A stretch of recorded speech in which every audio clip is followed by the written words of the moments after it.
No, they should not add oiled up Bodvar. I asked for your hottest takes on Brawlhalla in both YouTube and Discord, and today I'm going to be scrolling through and reacting to the best, or worst, here. I like to think that I have decent Brawlhalla ideas, but maybe not. So if there are more takes here that I disagree with than agree with, you guys get to change my actual YouTube banner for 6 whole months to whatever you want.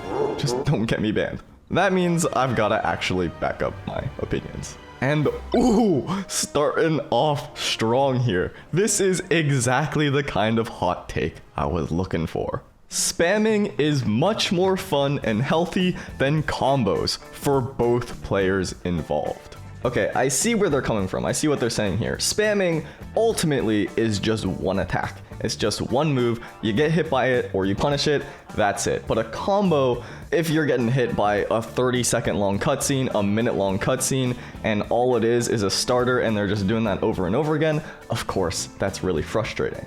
However, this is not a game like Dragon Ball FighterZ, which I know had an issue with newer players getting comboed over and over and over again, and then they couldn't do anything about it, and then they uninstalled. This is Brawlhalla. The longest combos we have are 2, maybe 3 hits, and if it's anything more than that, usually it gets patched out because it's pretty broken, given that the way the combo system works is actually much closer to a string system than a strict combo system. Of course, every weapon has their true combos, but the way that it really works is interactive, because after you get hit by a setup, you have 9 different dodge options. You have GC wake-ups, you have wake-up attacks, you have jumps, or you could also just do nothing, wait for your opponent to whiff or flail around, and then you're back in the gameplay. And there is something to be said about having to put in the time investment to practice the bread and butter combos, but that's also every fighting game, and I think that's part of the appeal. It feels good, feels rewarding, it feels satisfying to pull something off that you've practiced in training mode or practiced with your friends or even practiced on the ranked ladder itself. And I think the main difference here, or the main thing that I disagree with, is that there's no expression in the combo system. And because there's not a lot of expression in the combo system, Sig Spam is just a faster way to do the same thing. I quite disagree with that, because I think the whole combo system is actually built around the strings, like I mentioned, which is fully interactive. The other person has a ton of options, and so you, as the comboer, then have to think about everything your opponent could possibly do. You have to read what they're gonna do, you have to react to what they're gonna do, and I think that is pretty interesting. It's probably why I'm still sitting here playing Brawlhalla. There's a lot of variation in every single setup. With that said, and I think we're probably going to get to this in this video, weapons like Greatsword and weapons like Scythe have options that cover a whole bunch of dodges, so people often just resort to the same flowcharts over and over and over again, which I don't think is that different from Sig Spamming, at least in this context that this comment is talking about, and so that I can kind of see, but overall, I disagree with this take. And I guess I disagreed with oiled up Bodvar in a Speedo too, so we're up to 2 already.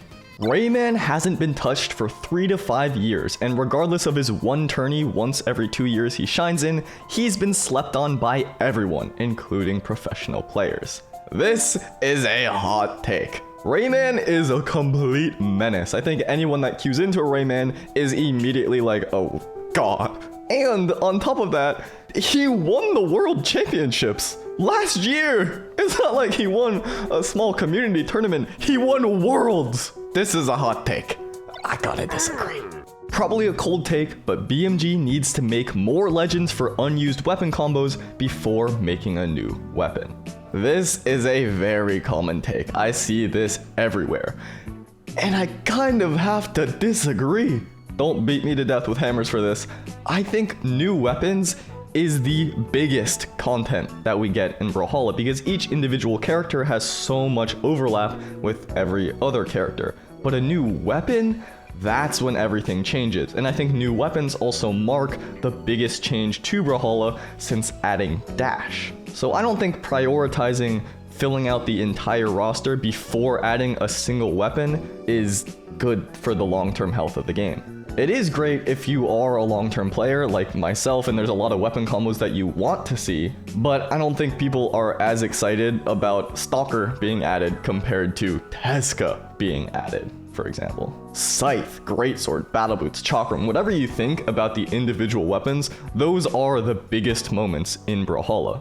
Other than when they added SpongeBob, I guess. So in a game that is in desperate need of changing things up because things have been the same for so long, new weapons are a pretty surefire way to do that. And I am very careful to say that new characters should be added more frequently. I obviously would like that, but I don't know if that's a good business practice. Like, I just don't know. I'm not saying this to be rhetorical, I just don't know. Like, if they add characters, more characters in the year, does it devalue each one? Are people really excited when something comes out? And then if characters were released every 2 months, every 3 months, instead of the 4-ish schedule that we have right now, is it all kind of the same? Do people just stop caring?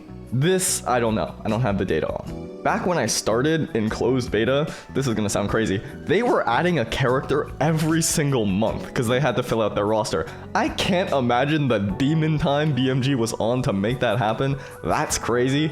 But it was almost at a pace where as a player, it was hard to keep up, and I was playing every day. So obviously that's an extreme example. I don't know how the general player base will react. Maybe it'll be a lot better if they can add more characters more frequently, and that way it's kind of both at the same time. You're adding new weapons and you're filling out the roster at a good rate. But ultimately, as common as this take is, I have to disagree. Ooh, the irony in this one. The devs are right to not listen to the community. They would lose their sanity. So this is hard because it's kind of true. You can't listen to the whole community because most people that make suggestions or most people that react or respond to something are doing just that. They're reacting. It's their first impulse. And so they don't have the kind of knowledge. It's sort of what I was saying before. Like, I don't have any of the data, so maybe my ideas suck. That's very possible. In fact, that's very likely. And most people don't have the background information. They aren't thinking about the dev time that it takes to actually implement something, the opportunity cost. If you work on this, you can't work on this other thing.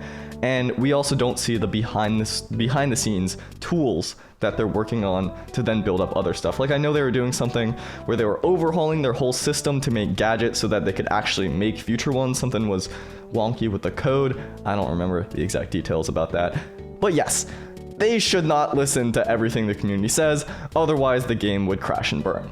That being said, I wish they would do a better job of communicating what exactly they're listening to, why they aren't doing certain things, and I just feel like it's sort of a black box oftentimes where you have no idea what's going on, and this used to be a lot better before the game kind of blew up, which is also understandable because if a game blows up, it's a lot harder to manage all of that.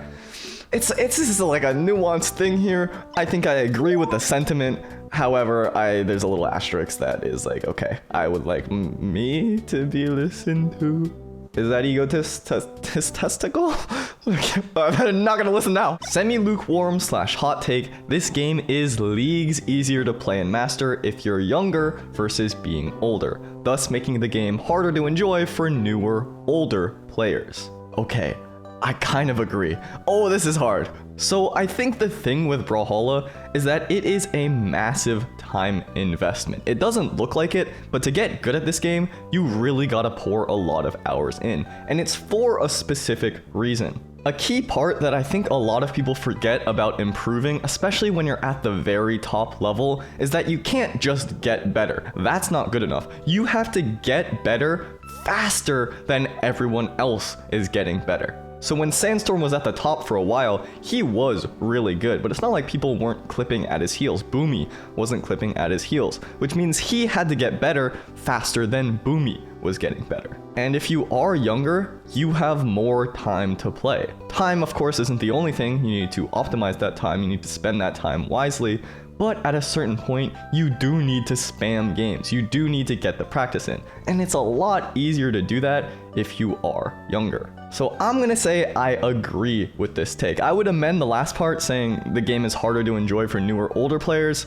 I think that's only true if you're at the tippity top level. I think it's a lot harder to break into the top if you have a lot more responsibilities circling around you. But I will say Brawlhalla is a game that very much rewards experience. in a way that I think is different from a lot of fighting games, which can reward a lot of analytical play, a lot of game knowledge. I think the game knowledge barrier in Brawlhalla is overall low compared to most fighting games, and so you need to have the execution, you need to have the neutral, you need to have the game plan, which is a little bit, I guess, about preparation, but I mean that more so in knowing what the other person's patterns are and adapting to that based on what you've seen prior.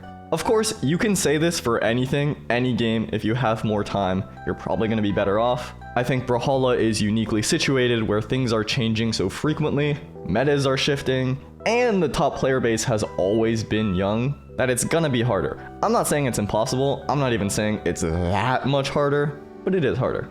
Okay, I finally got on the board. Looking good. Oh, this is a very common one. Have an option to remove crossover skins, and I'm guessing this means from your perspective. This, I see this everywhere. I see this all the time on almost any video I post, and do I get like a neutral thing on this? I don't know what to say. My own opinion is that I think that would be good. I think more customizability is good. However, you can't do that. I mean, they just can't do that. You can't take away a visual cosmetic that people pay for in good reason or for good, partly because they want to show it off to people. That might not be an active thought, but if this was a single player game, would people buy skins? Really not that much. Some people still would, a good percentage maybe, but that's the thing, it's a percentage. It's not 100% of the people that buy it now. Because social proof, showing something off to other people, showing off your status through something. It sounds kind of dumb, like I'm showing off my status by having a Devil Jin Zariel, but we're humans. That's sort of how our brain works. Even if we're not actively thinking about it, there's sort of an approval. There's sort of a hierarchical system that we create in our minds. We feel good when we have something and we show it off to someone.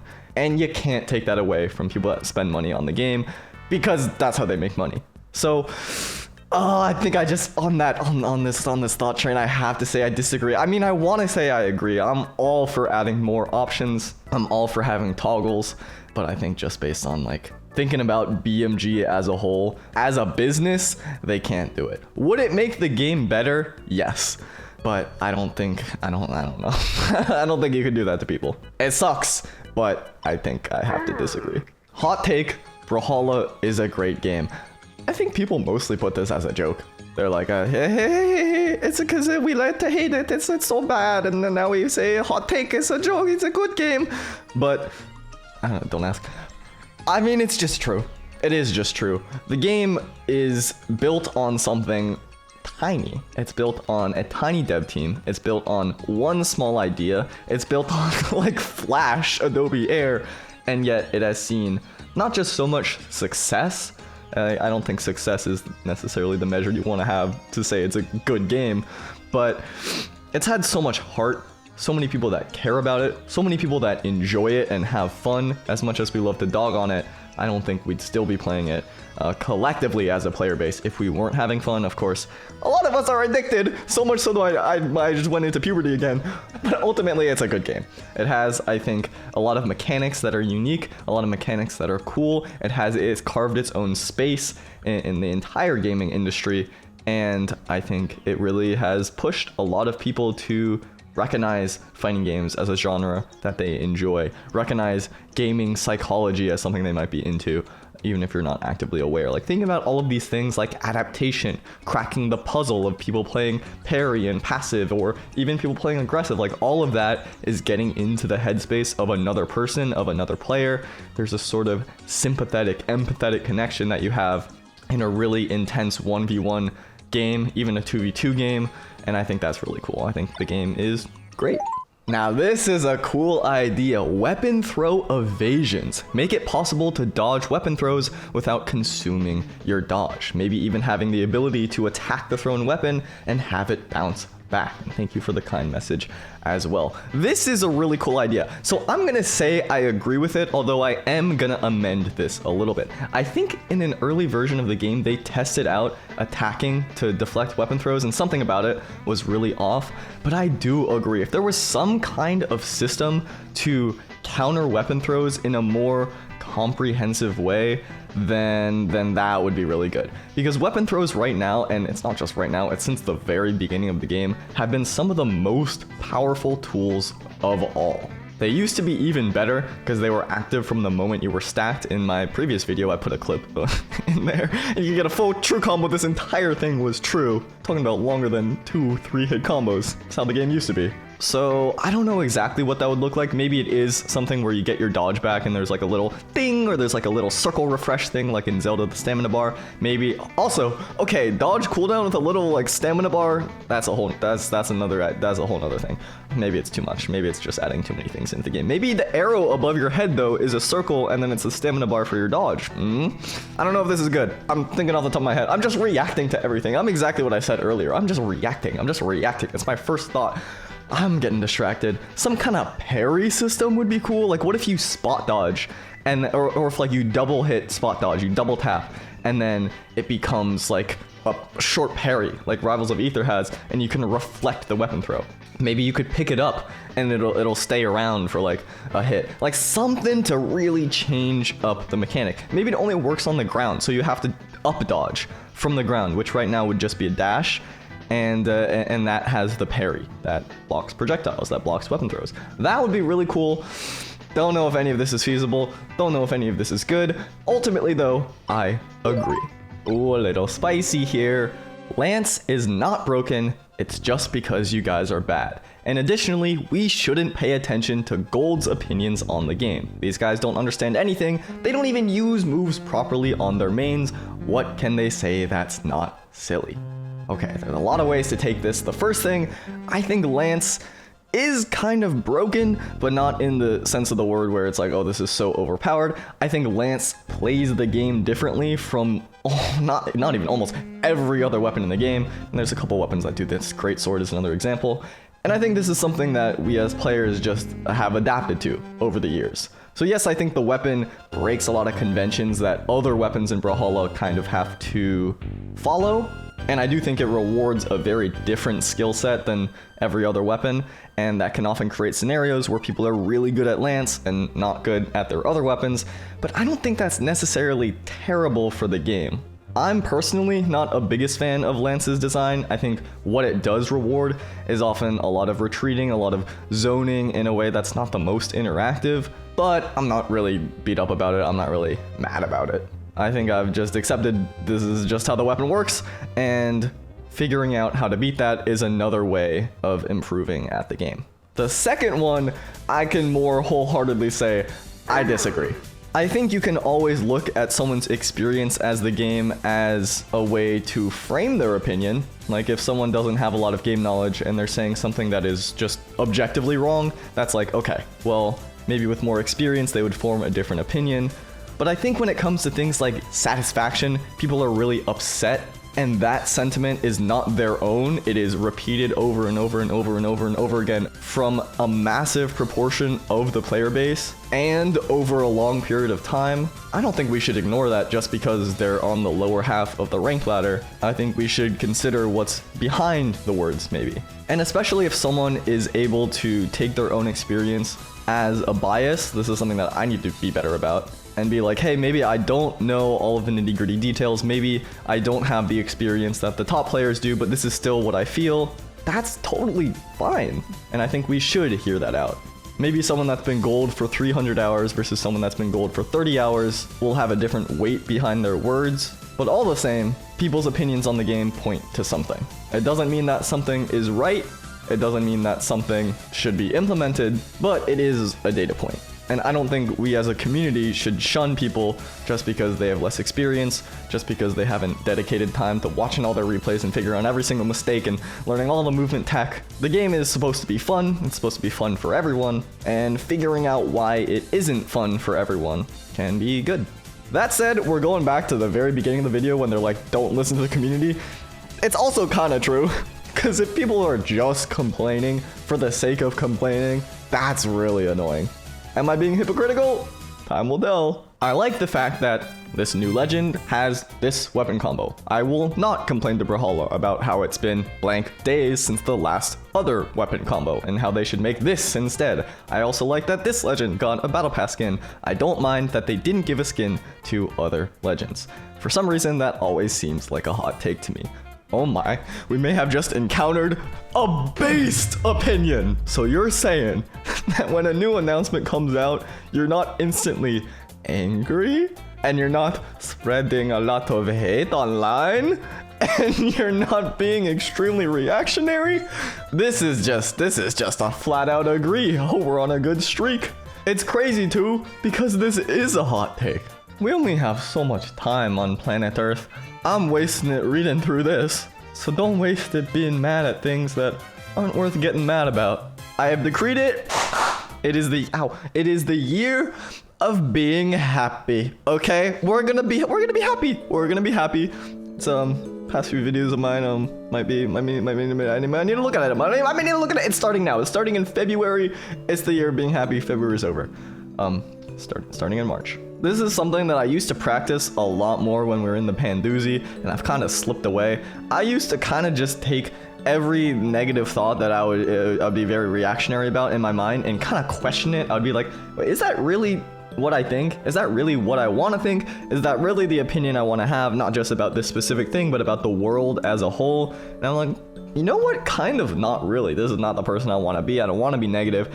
And then I sort of just automatically over time looked at everything in a brighter light, and then I enjoyed myself more. I enjoyed the things around me more. I enjoyed the people around me more. And it's not like you're lying to yourself. It's catching the automatic thoughts and then turning them into more productive thoughts. And then over time, the automatic thoughts become more productive anyway. So I don't know. Farbin Cut, you kind of blessed me with this comment.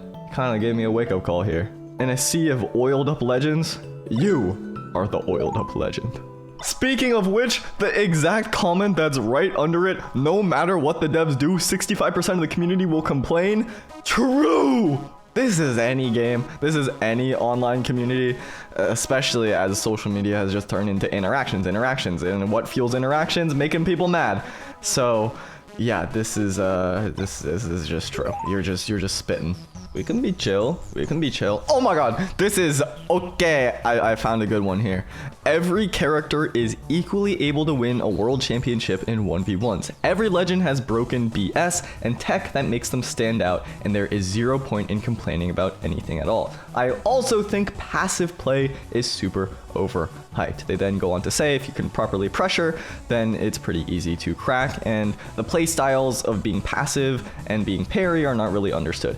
Okay, this is very interesting. I want to break this down. First, I think they're being mostly hyperbolic when they're saying equally able to win a world championship 1v1. Of course, different characters can have different strengths, especially at the top level, but ultimately I agree with the sentiment. Every legend in the game has something crazy. Every legend in the game can win. People were saying Vector is terrible, Vector is awful, Vector needs a change for years. And on top of that, he's the lowest play rate character in the entire game. So people are backing it up by not playing him. And then he won a major. So, like, what is going on here? I think it's definitely more up to the player than the character. And a lot of top player opinions trickle down to the rest of the community, because when you're at the top, you notice the tiny little differences much more and they feel much bigger. But as a whole, you look at Brawlhalla as a game, yes, every character can win worlds. Every character has some incredibly strong thing going for it. The passive play thing is really interesting. I completely agree. When people are saying like, oh my god, this player is just attacking after I attack, are they playing passive as in just running away from you? Or are they playing for pressure? Are they going into your zones and baiting out an attack and then responding with something stronger of their own? So this is really interesting because I think it's true. I think playing for pressure is a very different thing than playing avoidant. There is one little thing I have to disagree with though at the end, where they say if you can properly pressure as well as adapting to your opponent's specific timings and preferred positions on the map, it's genuinely easy to outsmart these type of players. And they're talking about people that are just running away and being passive. I disagree with this. I think if you have a very good understanding of Brawlhalla's mechanics, you have a good understanding of fighting games and patterns, then yes, you can crack these players. But I do think with Brawlhalla's mechanics, playing passively and just running away and just baiting and just jumping is easy. At least a lot easier than most other games in the genre. And it puts a lot of the onus on you as the aggressor to beat them in a kind of uphill battle. With that said, I think playing by putting on pressure is always better, and it kind of has always been better unless we're going all the way back to like closed beta days. So someone that is the most passive player in the world, I don't think will be the best player in the world. People are going to say use. A lot of the comments on things like the Brawlhalla World Championship video on use and Kaina are just saying they're super passive. Those, I think, are opinions that Fef here is contesting, and I would contest as well. You look at that gameplay, it's just immaculate spacing, immaculate movement. I wouldn't say that's passive. I guess I've really gotten into the weeds here, but I guess I 0.5 disagree and 0.5 agree. I don't think that's a cop-out. Because while I do agree with the overall sentiment, especially the first part of it, the second one has a pretty key gameplay element that I think can't be ignored. Brawlhalla is really easy to be passive in, and even if it's not a good strategy, even if it's not an optimal strategy, it is one that gets rewarded because of how powerful jumping is, how powerful dodging is, and how many recovery frames each attack has.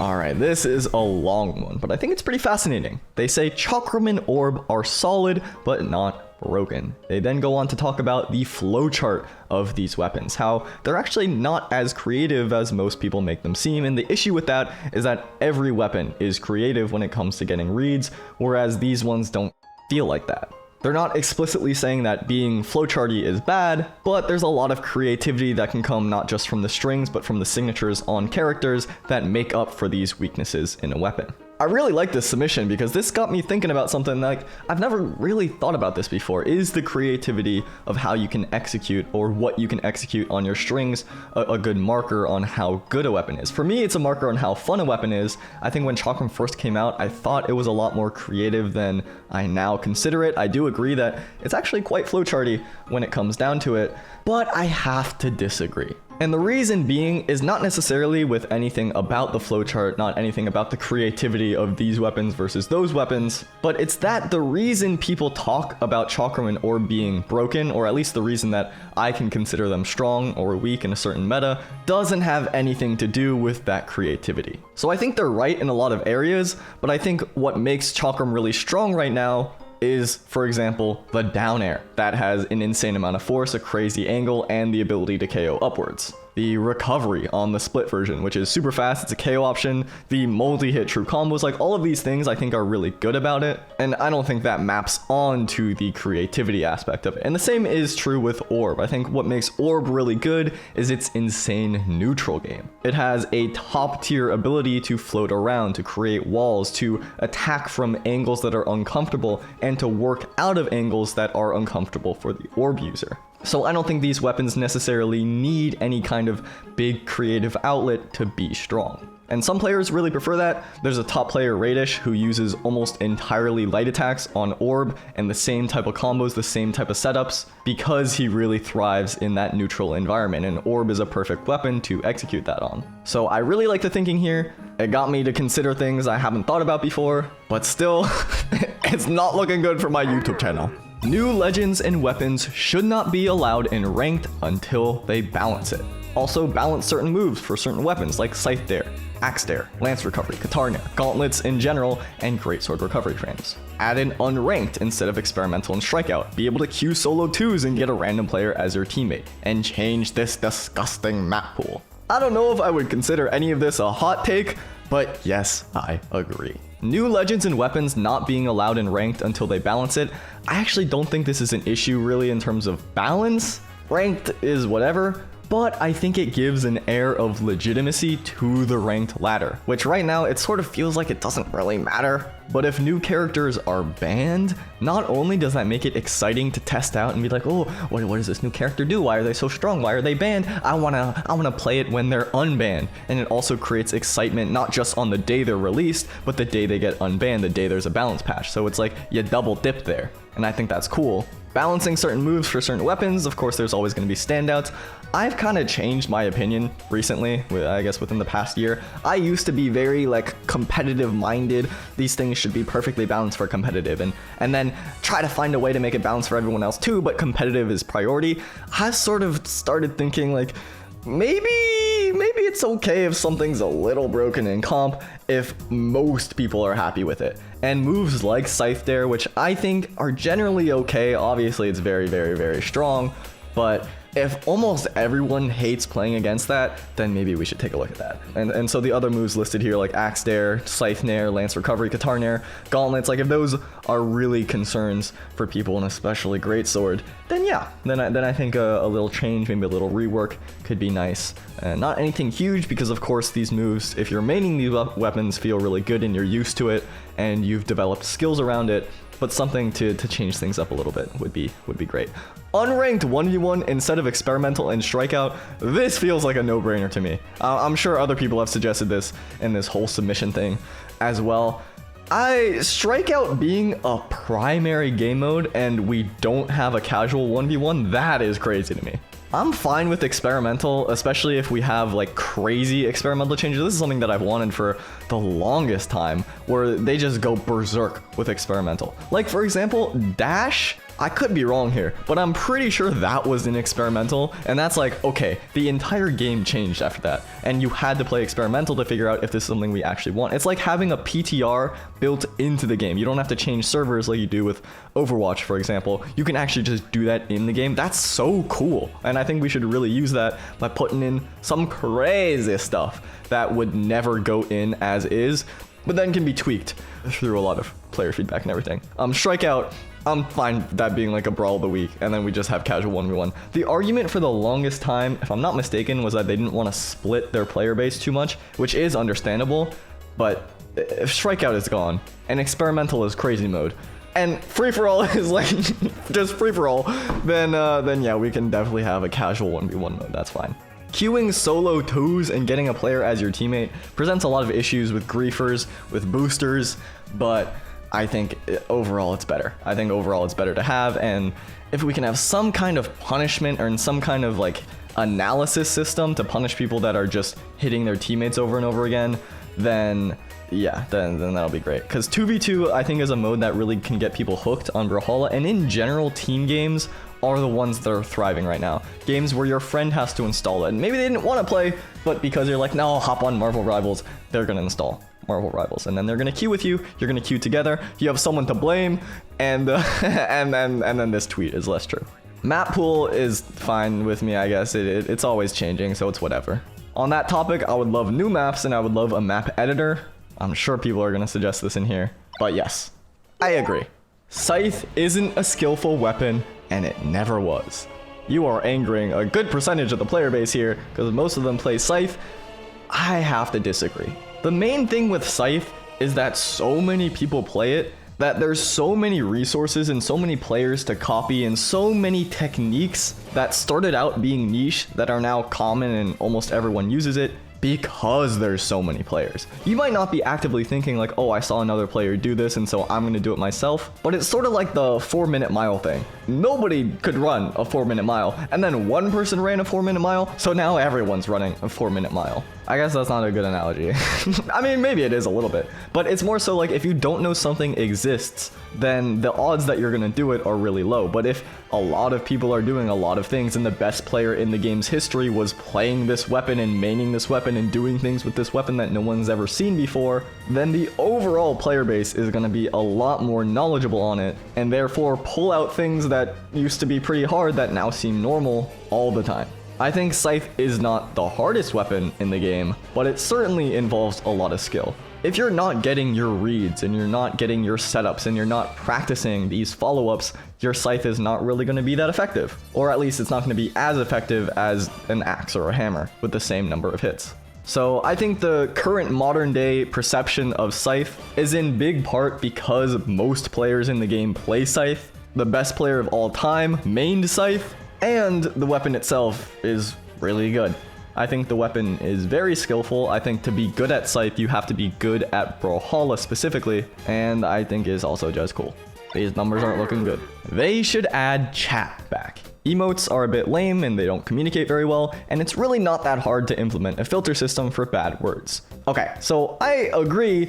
I do want to say a couple things though. I think a filter system for bad words is not really a good solution for toxicity because they had one. And also every game has one, and every game with chat is still toxic in chat. And I think the emotes are actually pretty good. I think they communicate pretty well, and I don't have an issue with that being an option. With that said though, there's a key word, option. Way back before they even did anything to the chat, I was talking so much for so long about the toxicity in Brawlhalla, and specifically how toxicity from in-game can spill out, spill into the community, spill onto YouTube, and I think it was very true, and I think when they implemented the emote system, it went down dramatically. All of these post-game toxic screenshots, which were like the #1 shared thing, just disappeared, or at least mostly disappeared. But the solution that I wanted, the solution that I proposed, I'm being a little narcissistic here again, was a toggle. You can choose to have chat off, or you can choose to have chat on. And I think that is a good option to have. I think by default, it should probably be off, because I don't think subjecting someone's first ever game to just being told to do things to themselves that I cannot say here on this website, and that is also good to not say in real life, I don't think that's good. So opt out by default, and then you can choose to opt in your settings. I think that's great. You just have it like as one of the options in your menu, and then you turn chat on, and then everything's great.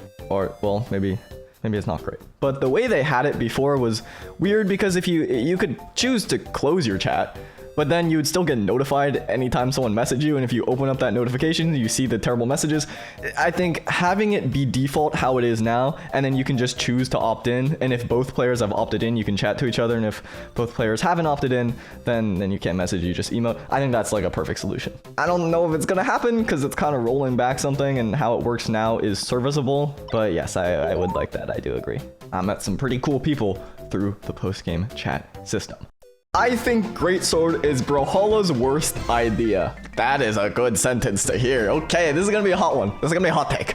Alright, so to break this down, I think this has some really interesting things going for it. So the first is sort of what I was talking about Lance, where the way that Greatsword works and the way that it's designed is so different from everything else that people are really good at Greatsword, but not necessarily good at other aspects of Brawlhalla, but that itself creates an issue where people that are good are good. It's not like they're bad players, it's that their skill set has been tuned to something very specific, and you can't remove that anymore because those players matter too. And so the discussion around Greatsword, because of the way that it's designed, is either it's terrible or it's extremely broken, which creates so much dissent, so much weirdness in the community because nobody can agree, and now we've reached a point where we're in too deep and we can't get rid of it. This is an all-time take. Holy! The first sentence about I think Greatsword is their worst idea, I don't think that's necessarily unpopular, but the reasoning is so interesting, and I think I just agree. I personally really like Greatsword. I think it's cool. I think its mechanics of the starters and the bridges and the finishers, and then if you gravity cancel, you get the finishers. Like, that's really cool as a concept. But the way that it works as a string weapon, the way that it works with dodge setups, the way that it works with KOing so early, like that is, I don't know, like the flow of the weapon, I guess I should say, is very odd. And yes, I think we are in too deep to give it a complete rework, and I think if they do anything, they're gonna get so much backlash because the Greatsword players as a whole feel really good about how it works, and I think that's totally fine. I think that's good. I think that's interesting from a gameplay perspective to have different weapons that reward different skills. With that said though, the way Greatsword changes Brawlhalla, the way that it changes the matchup spreads, the way that it changes counter picks, I don't think is that cool. In the same way that Scythe and Battle Boots, Bow, and maybe Chakram, I guess we don't really know that yet, warped the game in a way that felt very positive. I'm definitely not a Greatsword hater. I think if someone does well with Greatsword, if someone beats you with Greatsword, they should be praised all the same as any other weapon. But Fox Noodles here is cooking. We're kind of trapped in a world where, because of how Greatsword was designed from the get-go, it might be too late to change things up. Again, starter bridge finisher, finisher GCs, heavy light weapon mix, think that's really cool, but the individual moves themselves makes things really complicated. And then, exactly as Fox Noodles was saying, the discussion is super weird. Oh my god, it's a hot take that is gonna get me crucified. The basic level 0 classic colors are the best looking colors. I hate to say it. I really hate to say it, because I know everyone loves their color swaps. I know everyone loves complaining when the color swaps that are new aren't good enough. But I agree. The classic colors are so clean. I actually can't think of a single legend, at least in their base skin, where I don't prefer classic colors over everything else. And I'm trying to think about crossovers, it's the same. I'm trying to think about skins, and it's kind of the same. Oh god. I gotta make a Brawlhalla color swap tier list, because this is not looking good for me. Let the public make maps and put them in the normal roster. Okay, I feel like, did I not mention map editor before? I guess there's a more formal comment on it. Yeah, I mean, that's just, that would be amazing. Some kind of map creator. I know things can get a little bit crazy, like the way that things worked in Ultimate. People made some suspect maps, but I think it's overall good. I think it's overall very good, and especially for casual play, which is something that I am always talking about, at least in the past year or so. Like, casual play, more casual options. That's huge. Of course, this is an incredibly hefty undertaking, I'm sure, if you're the dev team, and like, is it worth it compared to all the other things you could be spending time on? I don't know, but yes, I would love this. But then they had to put the second part, put them in the normal roster. What? Like, how? Like, I don't want to play on Dongle 2 in ranked. If there's some kind of voting system, or a map is like so good that it's almost like a Steam Workshop thing where it gets added into the game because so many people like it, that's one thing. What are we talking about here? There's also probably copyright issues with. I wish I didn't have to do it. I really do wish I didn't have to do it. But this is a 0.5 each. Voice chat in 1v1 matches would be hilarious. Ooh, okay, this would be pretty funny. Okay, you can't add this to ranked. Yeah, I mean, you just can't add a voice chat to ranked. That's crazy. But if this was an option in like custom games, then that can get pretty interesting. There can be a lot of funny moments where you join like a public lobby that has voice chat on. There's a lot of issues with voice chat, and if a game isn't built for voice chat, it can be kind of complicated. But I think that can add a lot of social aspects to the game. I don't think that was proper gamer. Or just interaction that isn't possible in, I don't know, normal gameplay. So this is a take that I have to agree with. I think it would be hilarious, yes. And I think for the first time, the agrees have overtaken the disagrees. What is going on? Okay, let me find oh. Dusk needs better SIGs and a better design. Just a complete rework. I like nothing about him besides the weapons. Why did I have to see this one? I like Dusk. I actually love Dusk. I think Dusk is extremely underrated. His SIGs, for being real with you, are kind of broken now. This is just a flat out disagree. This is like the fastest section in the I'm sorry.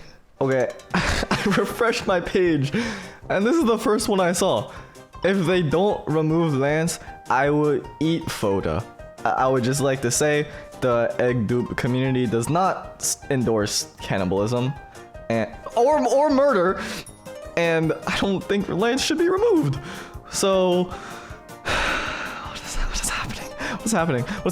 I'm gonna scroll, and the first thing I see, if I agree with it, it cancels it out. It cancels it out. Someone said remove Red Raptor in all caps. He's so cool. I don't like this anymore. Hot take. Take Teros out of the game. How are there like 3 in a row of like delete this character? I guess the first one was a rework. It was more reasonable. Why is this the first suggestion in my Discord? I'm gonna look at the first ones. I'm gonna go back. I feel like I've been looking at ones that are that are like in between. Let me look at the first. Let me look at the last. I don't know. What do you want me to say? How do you want me to respond to this? Yes, let's delete them. No! I'm getting incredulous. It's been a little while. I haven't eaten yet today. Let me read one that's just longer. I feel like that's good. Imugi as a character and SIGs are fine. The only crazy SIG is Greatsword down SIG, but everything else is insanely punishable. And the reason people keep complaining about new legends being broken is cause they're losing to them. Oh, I can't do it. I can't do it. I was gonna say I'm so close to just 0.5 in this, but I have to disagree. Okay, what am I on the same page here about? The main reason people are complaining about new stuff being broken is because they're losing to them? Yeah, so that's maybe a hot take in itself, but yes, I think that's true. And I think learning new matchups is something that comes with playing not just a live service game, but any fighting game. Live service, of course, you know, they add new things. It means you have to learn something brand new. But matchups evolve all the time. Look at a game like Melee. That thing is 20 years old. People are still having to learn new matchups. There's Donkey Kong now. And yes, I do agree with a perception shift on rage and treating everything like it's the same. Punishing light attacks versus punishing signatures. This is all true. But I can't be on board with the Imugi erasure here. Are we forgetting that this happened? Imugi was on the whole, it's one of the best characters I've in my entire time of playing Brawlhalla, which is almost the entire time that it's existed. I've played Brawlhalla for like 90% of the game's lifespan, and Imugi is among the best characters I've ever seen. I think his SIGs are in a much better place now after he got nerfed in 2 consecutive balance patches, but I also think they're still insane. So I will not accept the Imugi erasure. That's my turtle, that's my guy. We love him in this household. This might not be a hot take, but I'll share my thoughts either way. Brawlhalla has so much untapped potential, the lore is amazing, but the suspension of disbelief isn't there. I don't believe these characters are legends of all time and they're the best fighters. And then they also go on to say that the community has a part to play in it as well, because people complain too much about stuff that, at the end of the day, doesn't really matter. Things weren't looking good in the disagree category. Somehow I am already past the agree. I thought I was in the lead, but this is a point towards agree. Wait, I didn't read the second half of the first paragraph. Oh, it's okay. I'm like, oh no. All right, what do I agree with? The untapped potential, incredible. Yes, true. The fact that each character doesn't feel like a legend, like the best fighters, yes, I agree, true. The fact that people complain about stuff that ultimately doesn't really matter, I gotta look in the mirror, but yes, true. There's so much toxicity. Yes, true. I think a big part of that not a lot of people mention is that this is oftentimes people's first fighting game, and in fighting games, things are a lot different from stuff like battle royales or things like team games, because you don't have anyone to blame. Again, reference the GOAT. And so a lot of that anger just spills out. Also, I think a lot of the player base is on the younger side, and especially nowadays growing up on the internet, I mean me myself growing up on the internet, toxicity and negativity is so normalized, and there's such a de-individuation by being online that it doesn't matter. Like, you're just anonymous, it doesn't matter what you say, it's not real in the same way that saying it to someone's face is real. So there's a lot of toxicity. Maybe not more in other games in terms of the proportion, but certainly where it's directed. I made a video about this actually when Multiverses came out. I love fighting games, but they can be some of the most salt-inducing ones out there. Maybe one of the saltiest genres in general, because every game is a conversation. It's so personally invested. Every outplay, every mistake is directed at you. And for most of them, you don't have a teammate that you can blame, and you know ultimately it's kind of all on you, so it hurts even more. And then what tends to happen is in the pie chart, percentage chart of all the anger and salt that gets directed outward, the whole portion that normally goes towards flaming your team gets redirected into the opponent or into the game developer territory. And that can lead to a pretty toxic community. So let's try to mitigate that if we can. Whenever I've made videos, I've emphasized at the very least to have the gamers around here in this circle, little mini community, avoid contributing to that. But luckily Multiverses does have teammates, so. What do I disagree with?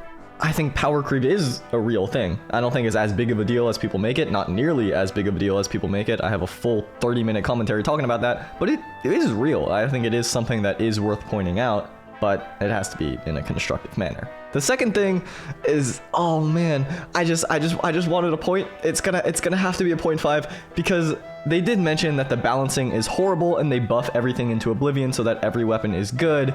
And it's better if the weapon is actually balanced, but I have to disagree. I think the balance in Brawlhalla is immaculate. It's actually really, really good. This goes back to the comment earlier about how any legend can win a world championship. That is a crazy statement to make in most fighting games. But I can wholeheartedly, with my whole chest, say that that is just true. I don't think it's gonna happen. I don't think there's gonna be 65 different winners, and there's already been repeats, but that's more of a player thing than it is a legend thing, in my opinion. Some might be a little harder, some weapons might be a little weaker, but the word I'm using there is little. Grand scheme, zoom out, Brawlhalla's balance is really good. And I think the buff everything into oblivion thing is actually the opposite. I think over the years, especially the past bunch of years, they've made things weaker to be more in line with each other as opposed to incredibly strong. And I think that's part of why the game has been stagnating. It makes for a more balanced game the way they've done things extremely carefully. Small nerfs here, and then a small buff there. But stagnation is a separate issue. Balance as a whole, really, really good. So I guess I made no progress. Okay, I am reaching the end of my energy level, so let's just rapid fire some of these. No legend should have more than one crossover skin until every legend has a crossover. Ugh, okay, I disagree. I think the crossovers should be whichever weapon combo or sig set makes the most sense. I don't play Brawlhalla and this randomly got on my feed. Anyway, add Sonic. Okay, that's an agree. That's an agree. They should have Kung Fu Panda Wave 2 with Imugi as Master Oogway. I mean, that's just easy. That's just a full agree. They need to rework most of the on-release characters to lessen the power creep. So new SIGs, updated designs, etc. Oh man. Okay. My gut is just telling me 50-50 here. Yes, I think reworks are great, like the Sentinel Hammer side SIG, the Cassidy, all that kind of stuff. That's really great. But I don't think it's because of power creep. I think it's just to freshen things up, to add some new life, to breathe some new life into the game, because some of the oldest SIGs in the game are also some of the best SIGs. Look at Gnash, look at Queen Nai. Hot take, BMG should add a stamina system to severely reduce the amount of SIG spamming in the game to make the signatures feel more like signatures and not just moves you can throw out whenever. This is a potential option. I think I agree with the sentiment that fixing SIG spamming is really important. Maybe a stamina system would be a good way to do that. Maybe you implement that into experimental. That, yes, fully agree with. I think it has to be very careful because stamina and SIG spamming, maybe it restricts freedom. Maybe there's a stamina system where you have a bar over your head and you have like 3 SIGs in a row, and then your next one does less damage or has less force or something like that. That's a cool idea. Fully down to see that in experimental. Sure, I agree. The game was not designed to handle getting as big as it did. Legends are designed in a way that they must have a lot of overlap, so they will kind of all blur and feel the same. Ooh. Okay, yes, I kind of agree. I think the game got a lot bigger than they thought, and so they've had to make a lot of adaptations and like adjustments on the fly, sort of improvisations to fit with that. The original plan and the original vision, I don't think was ever this big. I think they've done an overall good job with what they have, but yes, I think the game is overall good, and I agree with the sentiment that they kind of did the best they could, but the way that things are looking in 2025 is that it's kind of trapped because of the original design, yes. The Brawlhalla community aren't grateful for the amount of things that the management team does for the game. Ooh, okay, yes, I do think I agree. I think it's really easy to complain, and I am guilty of this myself, and I think the amount of things that go on behind the scenes and in front of us is not really that obvious, or at least it's not acknowledged. That's a better way of putting it. I don't know why I said it's not that obvious. I guess the behind the scenes is not obvious, but it's not acknowledged. Yes, I think in general, the Brawlhalla devs are really, really great developers, especially compared to the big studios that are putting out these slop games and then they just don't care about what people think. The Brawlhalla devs do care. Ultimately, they do really care what the community thinks, how the community is playing. I think they're overall pretty slow at implementing stuff, but yes, they do care. And I think we should acknowledge that, and I think we should also acknowledge what they do more. Teros is a balanced character and always has been. Ooh, okay, I just disagree.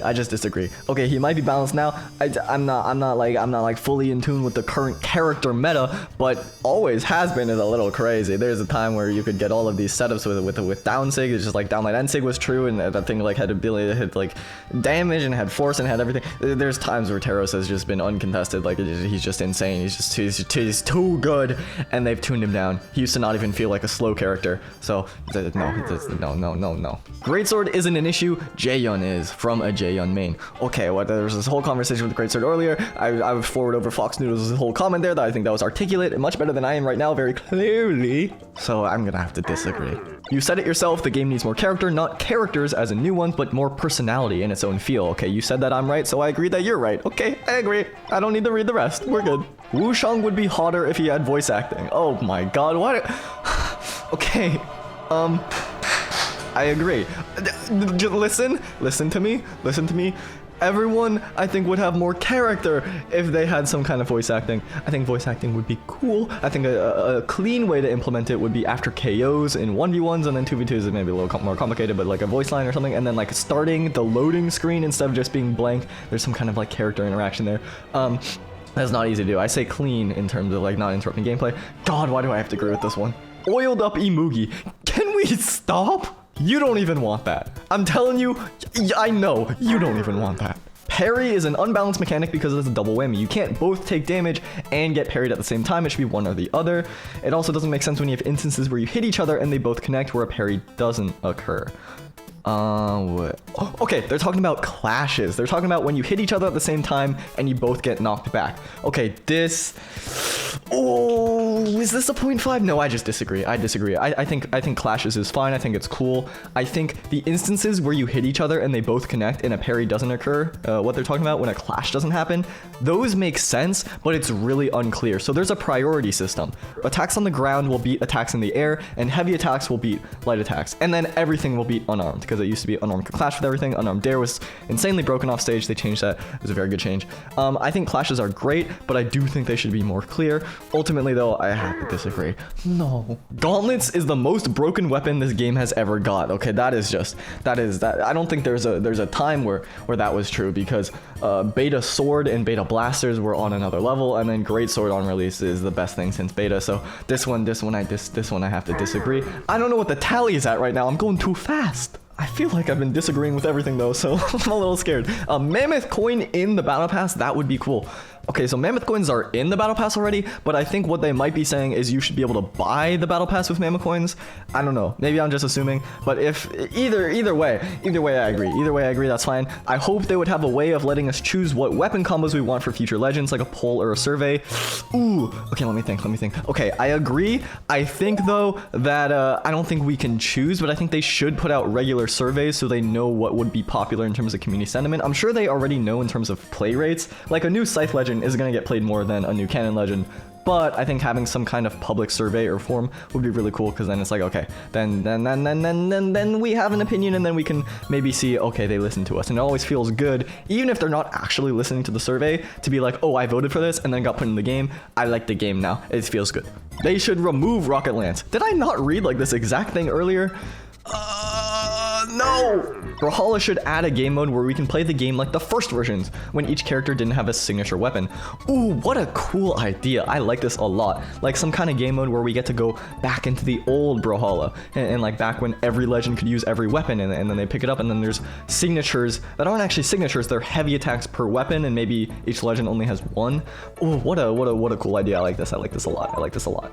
They should add an honor system. Okay, this is interesting. I like this. Like players that are friendly and that are nice, you have an option to like upvote them at the end of the match. Down for that. I think that's great. And then, ooh, maybe the honor system is linked to the thing that we talked about earlier in the beginning or the middle or whatever in the video. I don't even know. This is so long at this point. The solo ranked 2v2, where you get matched with a random teammate, and maybe high honor teammates get rewarded more, or maybe you can only queue that if you have a certain honor level first. See what I'm saying?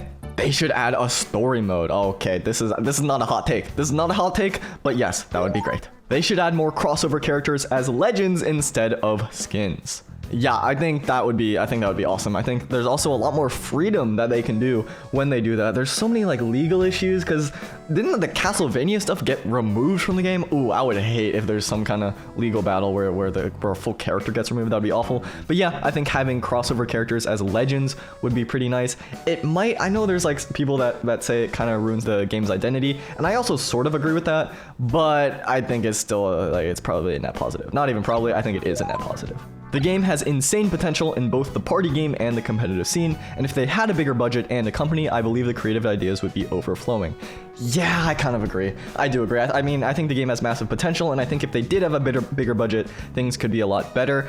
I don't know what kind of budget they have nowadays with Ubisoft as a publisher, especially because Ubisoft is Ubisoft, but I do think the game could be a lot bigger. Like, a lot bigger.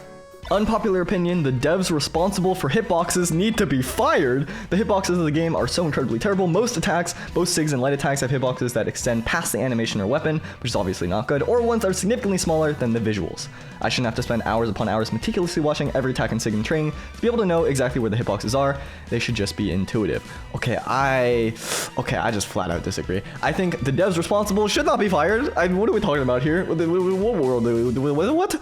And I think the hitboxes overall are pretty good. There's some that are massive and huge, but Brawlhalla's hitboxes, I think a lot of the time they look a lot weirder than they are because in replays rather, when you do like a rewind and then you play the footage, sometimes they're 1 frame off, so it looks like something didn't hit and then it did hit. I think the circular hitbox thing is not a huge deal, especially for the game's design and direction and what they're trying to achieve with it being a more simple, easy to pick up game. And then I think you look at Brawlhalla and then you look at Smash, which is in the same genre. Smash defined the genre. Those hitboxes are a lot crazier. So I think Brawlhalla is pretty fine. I think the hitboxes are really not an issue. Once you accept a rematch, you should get locked into it, no takesy backsies. Ooh, I agree. I don't think it should be 1-1 and then you can leave. I think if you accept a rematch, it has to go through the whole thing. Sometimes it sucks because you just have to go at some point, but yeah, if you accept it, you have to go through the whole thing. I think that's good. We should be able to ban specific characters from being matched up with us like we're able to ban maps. Ooh. I have to disagree. I like the idea of bans. I think bans are cool, but I don't think you should be able to ban characters in a fighting game because I think it's different when it's a game with specific roles, like a MOBA, like Marvel Rivals, for example. You can ban certain characters, but then there's other ones that play very similarly in the same role or they fulfill a similar job. But in a game like a fighting game where the character's attributes are the exact skills that you yourself have practiced and you yourself are an expert in, I don't think you can take that away. Brawlhalla is different from most games. This is a conversation we've had throughout this video because there's so much overlap between the characters, but even so, I think banning characters is going a step too far. Sandstorm wasn't that good. People who fought him just never learned. Also make Scythe and Hammer. I mean, Scythe and Hammer, I'm fine with that. Sandstorm wasn't that good. People who fought him just never learned is a crazy take. The amount of adaptations over the years that people made when Sandstorm was really active, when he didn't take a long break from the game, it was insane to watch in live time. And he also lost a bunch too. It's not like he was dominant and never lost ever. People adapted, people got better, people improved, and then he out-improved them in the most critical times. So it was incredible to watch during his heyday. Not that Brawlhalla now isn't incredible to watch too. This past BCX was some of the most fun I've ever had spectating the game, but this is a crazy one. Brawlhalla devs know about 6 spamming and keep it in the game so that we complain more and then act as free publicity? No! I just can't believe this is true. I mean, maybe it is. Maybe you're right. I can't agree. I just can't agree. I can't imagine that having this many people complain about your game, leave bad reviews on your game, on Steam especially. Like, Steam reviews matter. And then thinking like, oh, this is actually good for us because any publicity is good publicity. No, I just can't see that being the case. Brawlhalla gets cooked enough as is. I don't think they want their dedicated players to do that too. Brawlhalla needs to stop adding so many weapons and make do combos for open. Okay, we talked about that already. My head is starting to hurt. I'm doing two more. Gnash themed battle pass where every skin is for Gnash.